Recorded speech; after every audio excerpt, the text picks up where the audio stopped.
Ωραία, αν είμαστε έτοιμοι, ξεκινάμε, έτσι. Καταρχήν να σας ευχαριστήσω όλους στην πρώτη συνάντησή μας που κάνουμε επίσημα με την έναρξη του Φιλοσοφικού Καφενείου εδώ στην Κόρινθο. Έτσι. Ξεκίνησε μια πρωτοβουλία της Ηλένας Αθανασούλου και δικιά μου να φτιάξουμε ένα φιλοσοφικό καφενείο που να λειτουργεί σαν χώρος έμπνευσης, ανταλλαγή ιδεών, απόψεων, προκειμένου να αφυπνιστούμε όλοι σε μια μεγαλύτερη πνευματικότητα, η οποία θα έχει στόχο όχι μόνο την εσωτερική καλυτέρευση τη δικιά μας ή την ευθυγράμμιση του εαυτού, αλλά να περάσουμε και σε δράσεις. Να σας πω λίγα πράγματα γενικά για την κίνησή μας, για όσους δεν ξέρετε. Η κίνηση στην οποία είμαστε ονομάζεται Φως σε δράση. Ιδρύθηκε από τον Ιωάννη Αυγουστάτο το 2014, σε μια περίοδο κρίσιμη, μέσω κρίσης κλπ. Με στόχο η πνευματικότητα, η εσωτερική καλλιέργεια για όσους ανθρώπους επιθυμούν τη βελτίωση του εσωτερικού τους εαυτού, να περάσει και σαν κοινωνική δράση.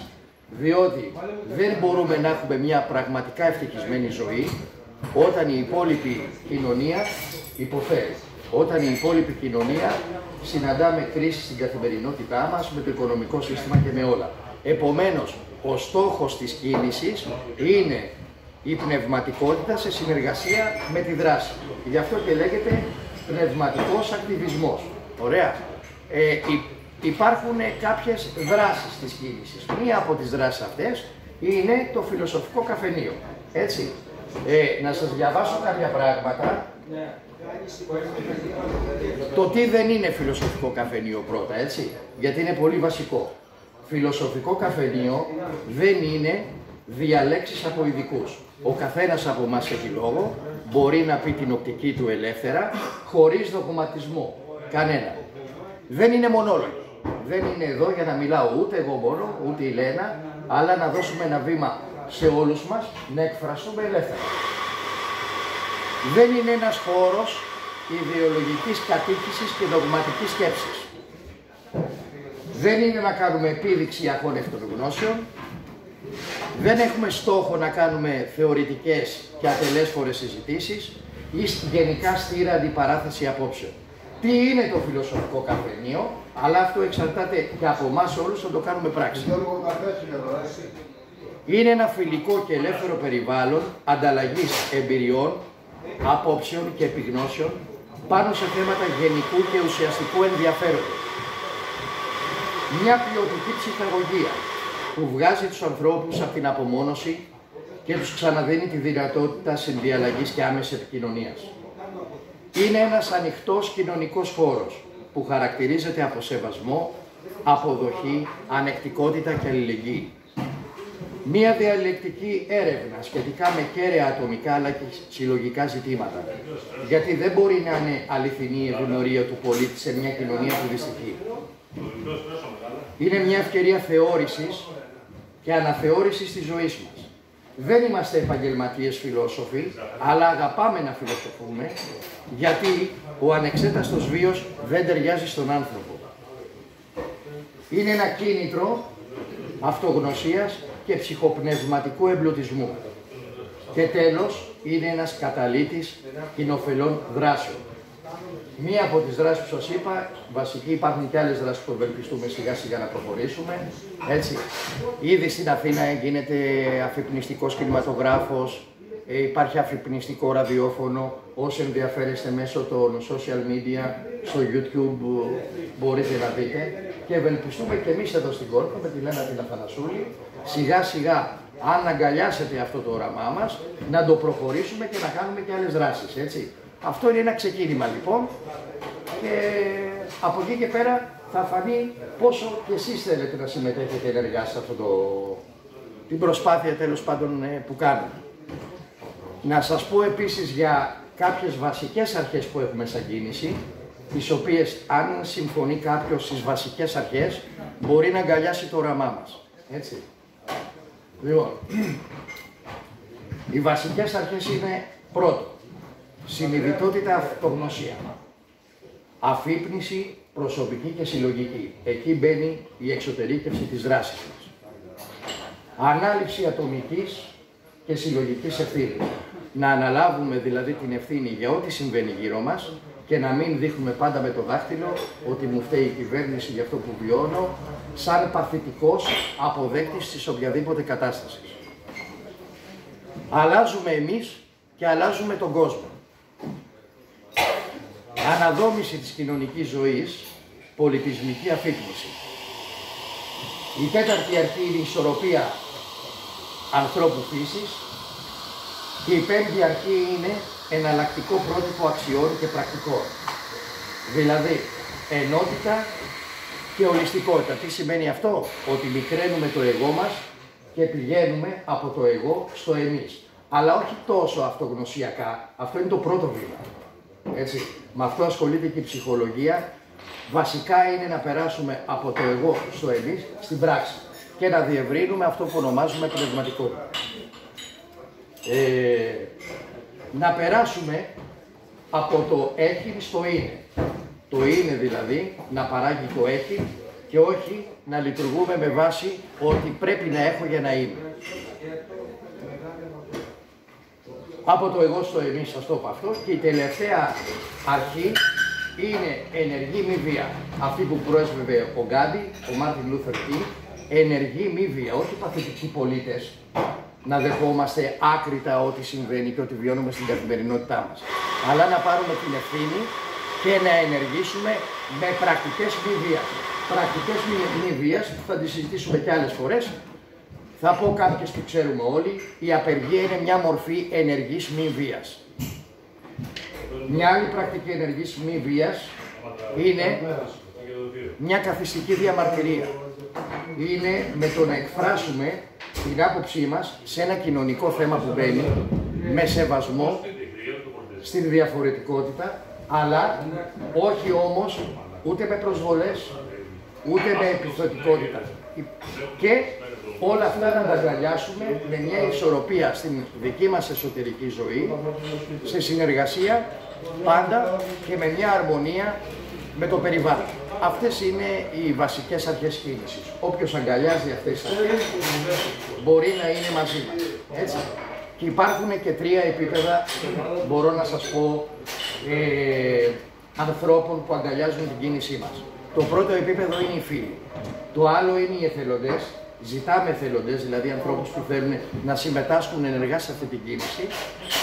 Και το πρώτο είναι τα μέλη, τα τακτικά, στα οποία εκεί πέρα όποιος μπει υπάρχει υπεύθυνη δράση.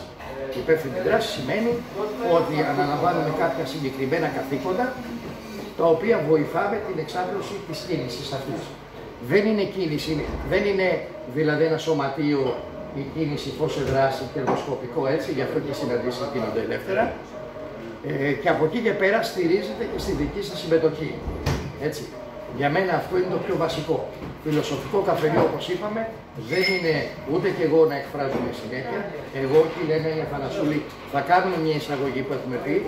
Από εκεί και πέρα όλοι μας και όσοι έρχεστε εδώ, και το λέω ελεύθερα, μπορεί να προτείνετε ένα θέμα το οποίο πιστεύετε αφορά είτε την καθημερινότητά μας, είτε ένα θέμα εσωτερικό που έχει στόχο το να αυξήσουμε τη συνειδητότητά μας.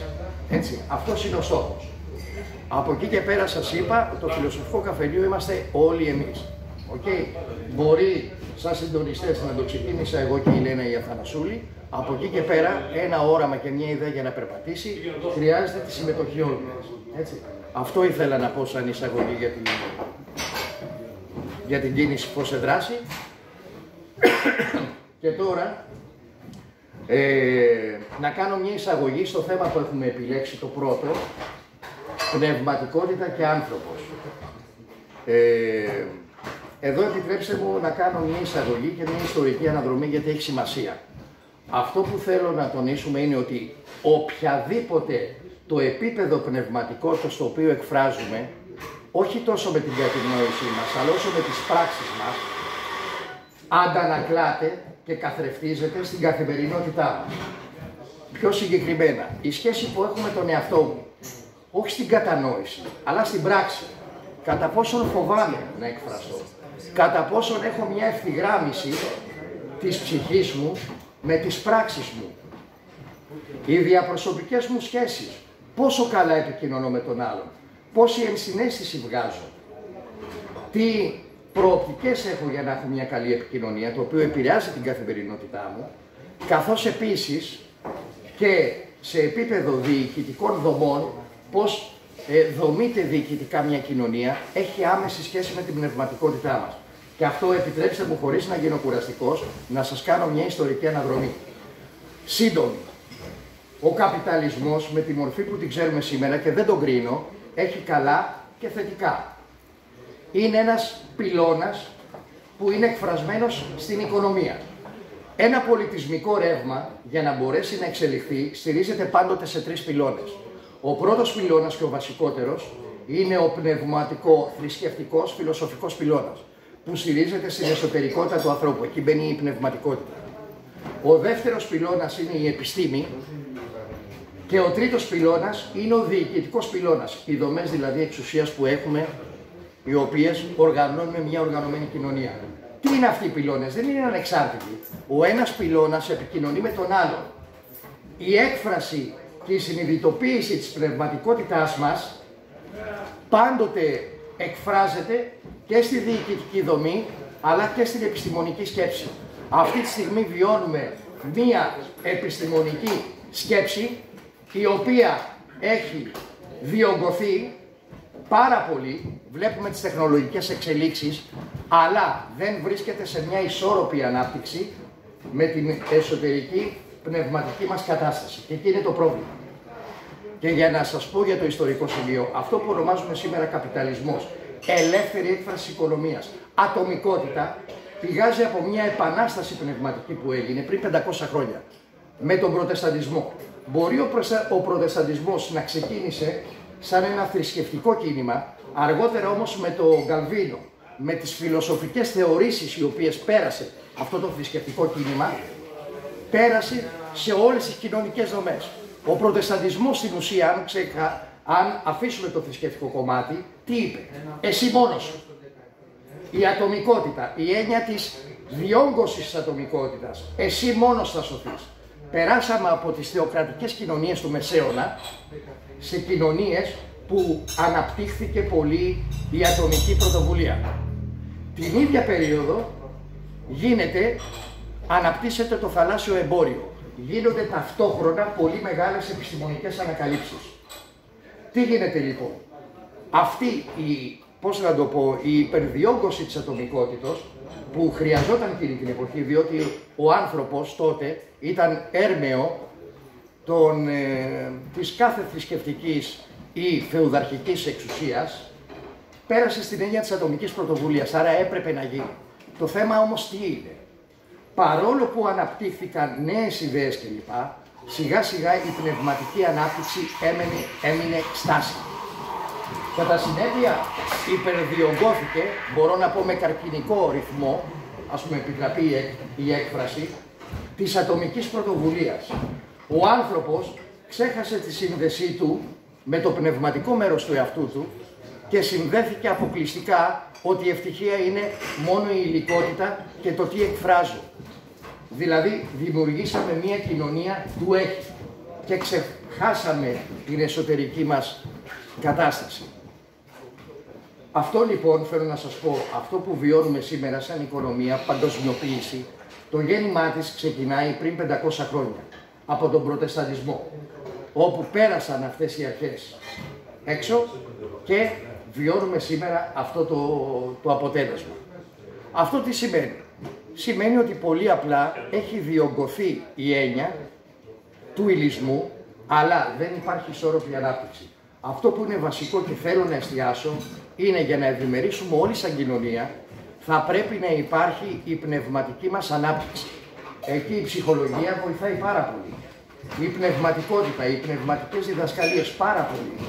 Αλλά αν δεν γίνουν δράσεις με έξω, το αποτέλεσμα είναι ότι θα καθυστερήσει πολύ μια οποιαδήποτε αλλαγή. Αυτό λοιπόν που θέλω να πω είναι ότι η ισόρροπη ανάπτυξη πάντοτε η δικιά μας, μαζί με οποιαδήποτε τεχνολογική εξέλιξη, φέρνει μια ισορροπία στον πλανήτη και μια σχέση που πρέπει να έχουμε φιλική με το περιβάλλον. Δηλαδή να καταλάβουμε ότι το περιβάλλον και εμείς είμαστε ένα. Και τώρα πάμε να δούμε λίγο το θέμα της πνευματικότητας, γιατί νομίζω το εξήγησε γιατί είναι πολύ βασικό, διότι δεν μπορούμε να αλλάξουμε τίποτα αν δεν αλλάξουμε εσωτερικά εμείς. Τώρα, για το θέμα της πνευματικότητας, ο καθένας μπορεί να δώσει πάρα πολλοί διαφορετικούς ορισμούς. Αυτό όμως που έχει σημασία, για μένα θα μπορούσαμε να το συνοψίσουμε σε μια πρόταση. Τι είναι πνευματικότητα? Είναι ο ακαδημαϊκός πολίτης? Είναι ο πολίτης ο οποίος έχει πολλά διδακτορικά ενδεχομένως και έχει μια γνώση? Απαραίτητα όχι. Είναι ο άνθρωπος ο οποίος ακολουθεί τυφλά δογματικά μια θρησκεία? Απαραίτητα όχι. Πνευματικός άνθρωπος είναι ο άνθρωπος ο οποίος έχει μια άμεση βιωματική σχέση με αυτό που ονομάζουμε υπερβατικό εαυτό. Ο άνθρωπος που σε πρώτο στάδιο έχει κατανοήσει ότι δεν είναι μόνο το σώμα του. Οι πνευματικές διδασκαλίες όλες από την αρχαιότητα μας έχουν πει δεν είμαστε μόνο το υλικό σώμα και αυτό που καταλαβαίνουμε μέσω των αισθήσεων. Είμαστε κάτι πολύ πιο ευρύτερο. Το έχουν πει με την έννοια πνεύμα, ψυχή και σώμα. Μια άλλη έκφραση του τρισυπόστατου. Είμαστε δηλαδή, δεν είμαστε στην ουσία άνθρωποι οι οποίοι έχουμε ένα πνεύμα, αντίθετα είμαστε πνευματικά όντα τα οποία βιώνουμε μια προσωρινή ενσάρκωση. Το θέμα ποιο είναι? Το θέμα είναι να κατανοήσουμε ότι όλοι οι άνθρωποι είμαστε πνευματικοί εν δυνάμει. Τι εννοώ? Δεν υπάρχει άνθρωπος που δεν έχει πνεύμα μέσα. Μάλλον να διορθωθεί η λέξη, δεν θα πω ότι έχουμε πνεύμα, είμαστε πνεύμα. Όλοι λοιπόν κατά μια έννοια εν δυνάμει είμαστε πνευματικά όντα.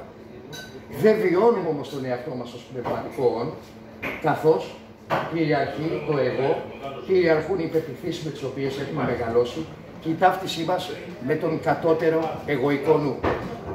Ο μόνος τρόπος λοιπόν για να μπορέσουμε να συνδεθούμε με τον πνευματικό εαυτό είναι να καθαρίσουμε τα φίλτρα του νοητικού νου, να βγούμε πέρα από τις ασυνείδητες σκέψεις, οι οποίες περίπου είναι γύρω στις 65.000 την ημέρα, ασυνάρτητες σκέψεις, οι οποίες λειτουργούν αυτόνομα και μόνες τους και θα πρέπει να υπερβούμε σε τελικό στάδιο και τις σκέψεις, να πάμε πέρα από τις σκέψεις. Τότε ο κατώτερος νους γίνεται έκφραση του πνεύματος. Μπορούμε να έρθουμε σε επικοινωνία μέσω της καρδιάς. Και καρδιά δεν το εννοώ με την έννοια του λειτουργικού κομματιού, εννοώ να πάψουμε να σκεφτόμαστε μόνο με το βιολογικό νου, ο οποίος είναι χρήσιμος για τις βιολογικές λειτουργίες. Και εδώ επιτρέψτε μου να σας πω ότι υπάρχουν 3 βασικά ή 4 μπορούμε να πούμε επίπεδα του νου. Το ένα είναι το βιολογικό επίπεδο του νου, το οποίο είναι χρήσιμο, το οποίο ρυθμίζεται από το αυτόνομο νευρικό σύστημα και έχει στόχο τις αυτόνομες λειτουργίες του σώματος. Αυτό είναι πάρα πολύ χρήσιμο και ρυθμίζει επίσης τις παρορμήσεις και τα ένστικτα. Το άλλο επίπεδο του νου είναι το νοητικό, δηλαδή να μπορώ να επιλύω προβλήματα, αυτό που λέμε διανοητική νοημοσύνη. Το άλλο επίπεδο είναι κατά πόσο εγώ έχω ενσυναίσθηση. Μπορώ να μπαίνω στη θέση του άλλου, να το κατανοώ. Αυτό είναι δύσκολο και χτίζεται. Και καθώς προχωράμε και φεύγουμε πέρα από τα επίπεδα του κατώτερου νου, αυτό το πράγμα διευρύνεται και δημιουργούμε όλο και μεγαλύτερη ενσυναίσθηση. Το τέταρτο στάδιο που θέλω να πω είναι η πνευματική νοημοσύνη. Η πνευματική νοημοσύνη καλλιεργείται και κτίζεται εφόσον αρχίζω και καθαρίζω τα νοητικά φίλτρα. Τότε έρχομαι σε επαφή με τον αληθινό μου εαυτό. Και αυτός είναι ο στόχος. Διότι αν δεν καλλιεργήσω εγώ αυτή την πνευματική νοημοσύνη που έχω μέσα μου, δεν θα μπορέσω ποτέ να την εκφράσω. Ναι, με τον κατώτερο νου μπορώ να κατανοήσω ότι είμαι πνεύμα. Μπορώ να κατανοήσω όλες αυτές τις ιδέες που φαίνεται. Αλλά για να γίνει πράξη θα πρέπει να ευθυγραμμιστώ πλήρως ψυχή, νου και σώμα. Λόγω των πεποιθήσεών μας, έτσι, που έχουμε, υπάρχουν αυτοματισμοί. Υπάρχουν αμυντικοί μηχανισμοί του εγώ που με κάνουν να λειτουργώ στον αυτόματο πιλότο. Καθαρίζοντας λοιπόν τους εγωικούς μηχανισμούς, τότε μπορώ να εκφραστώ πιο συνειδητά. Πιο συνειδητά σημαίνει ότι μπορεί εκεί ο νους μου, παρόλο που μπορεί να ακούγεται παράξενο στην αρχή τώρα αυτό που θα σας πω, να γίνει υπηρέτης του αληθινού μου εαυτού. Όχι, το θέμα είναι να κλείσω τα αυτιά μου στον ασυνάρτητο νου. Σε αυτόν που έλεγα προηγουμένως, που λέμε πολύ απλά νοητική διαρρία. Αυτό θέλει εργασία. Γι' αυτό και λέμε και τα επίπεδα πνευματικότητας είναι πολλά. Όλοι μας εν δυνάμει, όπως είπα, είμαστε πνευματικά όντα και στόχο έχουμε σιγά σιγά να γινόμαστε όλο και πιο πνευματικοί άνθρωποι. Αυτό θέλει όμως προσωπική εργασία. Πνευματικοί λοιπόν γινόμαστε σε πρώτο στάδιο όταν καταλάβω δεν είμαι μόνο το σώμα μου. Δεν είμαι μόνο οι αυτοματισμοί μου. Δεν είμαι μόνο οι αυτόματες πράξεις μου και οτιδήποτε αντιλαμβάνομαι μέσω των αισθήσεων. Είμαι κάτι πολύ παραπάνω. Το οποίο για να το ακούσω υποχρεωτικά χρειάζεται να κάνουμε κάποιες τεχνικές. Γιατί αν δεν φτιάξουμε καινούργιες συνάψεις στον εγκέφαλο, οι αυτοματισμοί μας είναι προγραμματισμένοι να επαναλαμβάνονται. Οι αυτοματισμοί καθαρά εγκεφαλικά πώς λειτουργούν. Φανταστείτε τους νευρώνες σαν δρόμους. Αυτοί οι δρόμοι, λόγω των συνηθιών που έχουμε και των πυρηνικών πεποιθήσεων, οι επαναλαμβανόμενοι σιγά σιγά τους τρέφουν με ενέργεια και σιγά σιγά διωγγώνονται. Γίνονται δηλαδή λεωφόροι. Ενώ το άλλο κομμάτι, το πνευματικό, ατροφή. Με αποτέλεσμα να κλείνεται ο δρόμος μεταξύ πνευματικότητας και κατώτερου νου της πνευματικής μου φύσης. Ποια τεχνική είναι? Είναι η αναπνοή, είναι ο διαλογισμός, είναι η αυτοπαρατήρηση κάθε φορά της πράξης που κάνω. Λειτουργώ στον αυτόματο ή είναι συνειδητό αυτό?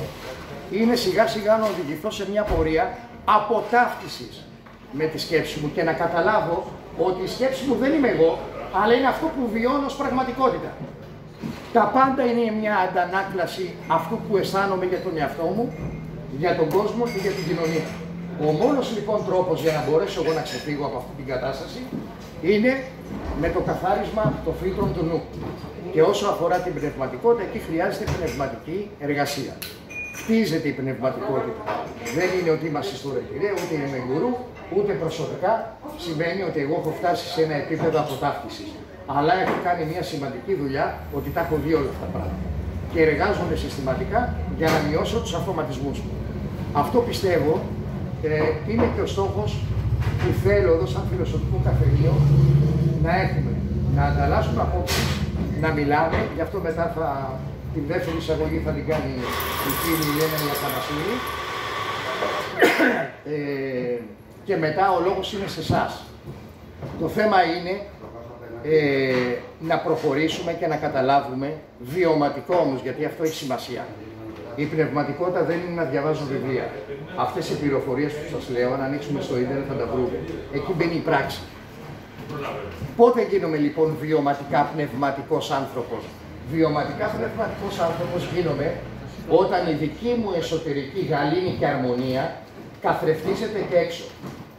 Όταν αναλάβω την ευθύνη για αυτό το οποίο βιώνω διοικητικά, δηλαδή ένα καθημερινό θέμα που μας πονάει, το θεωρώ ότι εκεί πέρα θα πρέπει να αλλάξουν κάποια πράγματα. Εκεί πέρα θα πρέπει να βάλω την ενεργή δική μου σφραγίδα, με μη βία. Διότι όπως έχει πει και ο Γκάντι και άλλοι σοφοί, η βία γεννάει πάντα βία.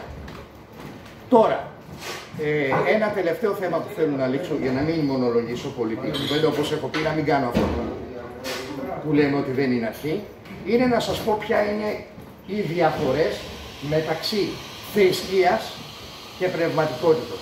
Και όταν μιλάω για θρησκεία, δεν μιλάω για τη θρησκευτική εμπειρία που μπορεί να έχει κάποιος άνθρωπος. Η θρησκευτική εμπειρία είναι κάτι άλλο. Η θρησκευτική εμπειρία είναι μια ατομική υπόθεση. Η θρησκεία όμως είναι μια οργάνωση, είναι ένας θεσμός. Πνευματικός άνθρωπος δεν είναι απαραίτητα ο άνθρωπος θρησκευόμενος. Πνευματικός είναι ο άνθρωπος μπορεί να είναι άθεος, να είναι αγνωστικιστής, αλλά έχει κατανοήσει και έχει μια σύνδεση με το εσωτερικό του φως, μέσω της καρδιάς. Έχει αρχίσει και αφήνει τα φίλτρα του νου. Αφήνει το νου και προχωράει σε ένα βαθύτερο επίπεδο.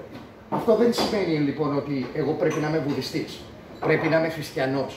Μπορεί να είναι χριστιανός, μπορεί να είναι βουδιστής, δεν είναι απαραίτητο και αναγκαίο στοιχείο. Γι' αυτό και λέμε, σαν πνευματικοί άνθρωποι πρέπει να υπερβούμε και τις θρησκείες, με την έννοια του δόγματος. Η θρησκευτική εμπειρία και το θρησκεύεστε είναι απόλυτα σεβαστό. Έτσι. Και μάλιστα ο Πρέσβυτερ, αν το λέω καλά, ένας νευρολόγος ψυχίατρος της δεκαετίας του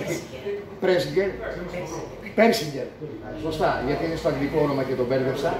Έτσι, ήδη από τη δεκαετία του 50 κάνανε έρευνες και βρήκανε ότι ανάμεσα στους πρωταθλητικούς λογούς υπάρχει ένα κέντρο πνευματικότητος. Η αρχή υπήρχαν ψυχολογικά ρεύματα, τα ρεύματα της ψυχολογίας, τα οποία λειτουργούσαν πολύ ηλιστικά. Αποδείχτηκε κατόπιν έρευνες και κατόπιν τομογραφίες που έγιναν ότι υπάρχουν κάποια κέντρα και λειτουργούν με κάποια κβαντικά κανάλια. Δεν είναι θέμα συζήτησης αυτό, αλλά θέλω να σας πω ότι οι ψυχολόγοι από το Jung και μετά, έτσι, έβαλε μέσα και την πνευματικότητα στον όρο της ψυχολογίας. Ο Jung συγκεκριμένα είχε πει ότι υπάρχει το λεγόμενο ψυχοειδές, το οποίο είναι η σύνδεση μεταξύ του πνεύματος και του κατώτερου νου.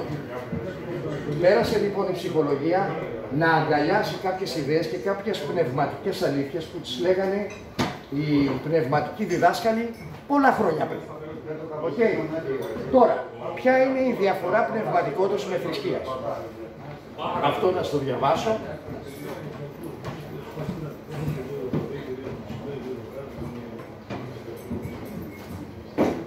Πρώτον, η οργανωμένη θρησκεία απαιτεί δογματική πίστη στα μυθεύματα και παθητική συμμόρφωση για την οργανωμένη θρησκεία. Η πνευματικότητα χρειάζεται ελεύθερη βιωματική έρευνα. Η θρησκεία συνήθως καλλιεργεί το φόβο και την ενοχή. Η πνευματικότητα απαιτεί γενναιότητα και αυτοσεβασμό. Η θρησκεία δίνει έτοιμες και αδιαμφισβήτητες απαντήσεις. Η πνευματικότητα σας επιτρέπει να τις ανακαλύψετε. Η θρησκεία είναι σε ανταγωνισμό με τις άλλες θρησκείες. Η πνευματικότητα ενώνει και βλέπει την αλήθεια πίσω από όλες τις πνευματικές εκφράσεις. Η θρησκεία δημιουργεί εθισμό και φανατισμό.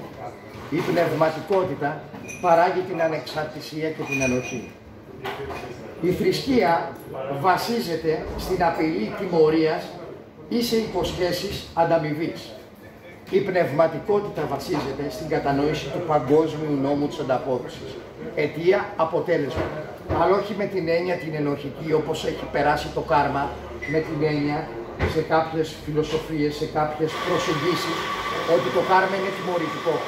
Απλώς υπάρχει συνέπεια, αίτιο, αποτέλεσμα. Οτιδήποτε κάνουμε, να θυμόμαστε πάντα, το οποίο έρχεται πλέον και η επιστήμη και το έχει αποδείξει, οτιδήποτε καταλαβαίνω από αυτό που βλέπω κόσμο, γι' αυτό και το λέμε και Matrix, περνάει μέσα από τα δικά μου νοητικά φίλτρα. Άρα, ανάλογα από το πώς έχω μεγαλώσει σαν παιδί, τι προγραμματισμούς έχω, πώς έχω κωδικοποιήσει διάφορα συναισθήματα σε μια πολύ πρωινή ηλικία, διαμορφώνουν τον τρόπο με τον οποίο ερμηνεύω την πραγματικότητα. Άρα, τι είναι η πραγματικότητα? Όχι αυτό που είναι, αλλά ένας διαστρεβλωμένος καθρέφτης που αν δεν καθαρίσει, πάντοτε η αντίληψη που έχω για αυτό που είναι μια διαστρεβλωμένη εικόνα. Ούτε καν μια καθαρή εικόνα. Εικόνα καθαρή θα έχουμε όταν ο κατώτερος νους μπορέσει και γίνει υπηρέτης αυτό που λέμε ανώτερου νου και έρθει σε μια αρμονία. Αυτό, όπως είπαμε, σιγά σιγά θα πρέπει να φύγουμε από αυτά τα βήματα. Και τέλος, η θρησκεία έχει κοσμικά συμφέροντα και συνεργάζεται στενά με την πολιτική εξουσία. Η πνευματικότητα είναι ανιδιοτελής και ανεξάρτητη. Και βέβαια αυτές οι διαφορές ισχύουν σε διαφορετικό βαθμό για κάθε ξεχωριστή επιμέρους θρησκεία. Επομένως, κλείνοντας την εισήγησή μου, θέλω να σας πω ότι πνευματικοί μπορεί να γίνουμε όλοι μας. Δεν έχει σημασία το τι πιστεύει ο καθένας, είναι όλο ok. Αρκεί να μην ταυτιζόμαστε με αλήθειες οι οποίες έχουμε διαβάσει σε κάποια βιβλία. Η αλήθεια είναι μέσα μας. Αλλά για να μπορώ να την ακούσω, θα πρέπει να μπορώ να ακούσω το καθαρό συναίσθημα. Το καθαρό συναίσθημα, όλα τα συναισθήματα μάλλον δεν προέρχονται από την πηγή, από τον καθαρό μου εαυτό. Διότι, όπως είπαμε, διαμορφώνονται ανάλογα με τα φίλτρα και με τον τρόπο με τον οποίο έχουμε μεγαλώσει. Αλλά υπάρχει ένα κριτήριο που ο κάθε αρχάριος μπορεί να το ακολουθήσει. Καθαρό συναίσθημα είναι αυτό που νιώθω όταν δεν έχω επιλογή φόβου. Καθαρό συναίσθημα είναι αυτό που επιλέγω να το κάνω γιατί το αγαπώ και που λέει πάντα τη δική μου αλήθεια. Αν ακολουθήσω αυτές τις τρεις βασικές εργασίες σε συνεργασία με την αυτογνωσία, με το να κάνουμε διαλογισμό, είναι όλα αυτά βοηθήματα. Και προχωράμε σιγά σιγά στον δρόμο μας. Αυτά ήθελα να πω για εισαγωγή.